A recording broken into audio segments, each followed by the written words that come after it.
Assalamualaikum warahmatullahi wabarakatuh. Selamat malam, perkenalkan nama saya Ajeng Aprilia Muktifani dari kelas 33F.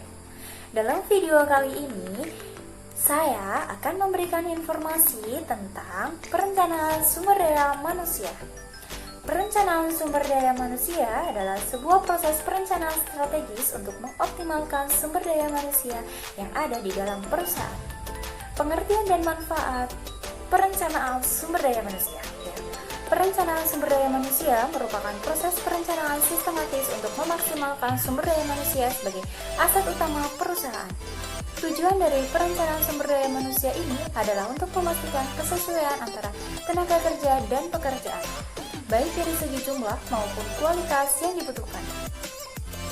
Perencanaan sumber daya manusia bermanfaat bagi perusahaan dalam berbagai hal, yaitu yang pertama, membantu mengantisipasi kebutuhan tenaga kerja dengan berbagai klasifikasi di kemudian hari. Yang kedua, bisa bekerja secara proaktif dalam menentukan kandidat yang sesuai.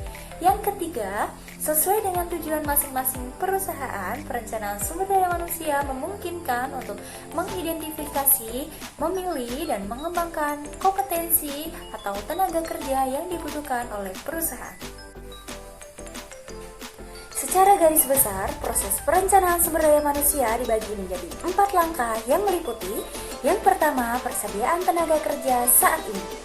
Langkah paling awal yang bisa dilakukan dalam memulai perencanaan sumber daya manusia yaitu menilai ketersediaan sumber daya manusia yang ada di dalam perusahaan.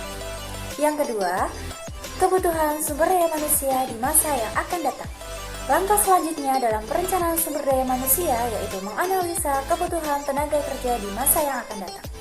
Yang ketiga, perkiraan permintaan sumber daya manusia. Dalam langkah ini, penting juga untuk mengetahui strategi dan objektif bisnis jangka panjang agar perkiraan permintaan bisa sesuai dengan memenuhi kebutuhan perusahaan. Yang keempat, strategi dan implementasi pencarian sumber daya manusia.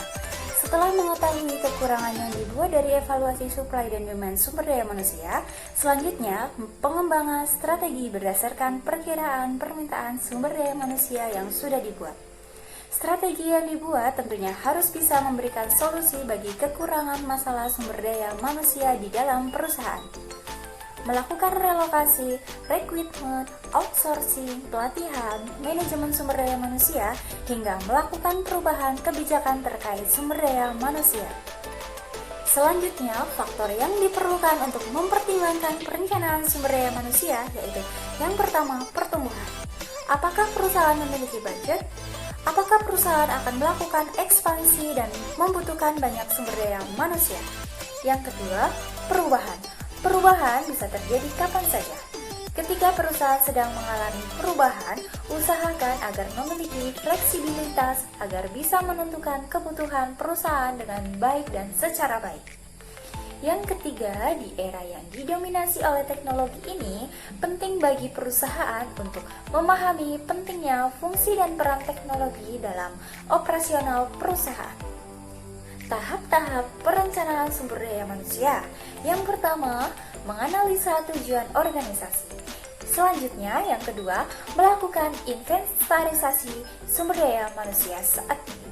Yang ketiga, perkiraan permintaan dan pemasokan sumber daya manusia. Yang selanjutnya, memperkiraan kesenjangan sumber daya manusia. Yang kelima, merumuskan rencana tindakan sumber daya manusia. Dan yang terakhir, memantau, mengendalikan, dan umpan balik perusahaan. Itu saja yang dapat saya sampaikan. Kurang lebihnya mohon maaf. Semoga informasi yang saya berikan dapat membantu dan menambah wawasan kepada Anda. Sekian dari saya tentang perencanaan sumber daya manusia. Bila kita wal hidayah. Wassalamualaikum warahmatullahi wabarakatuh.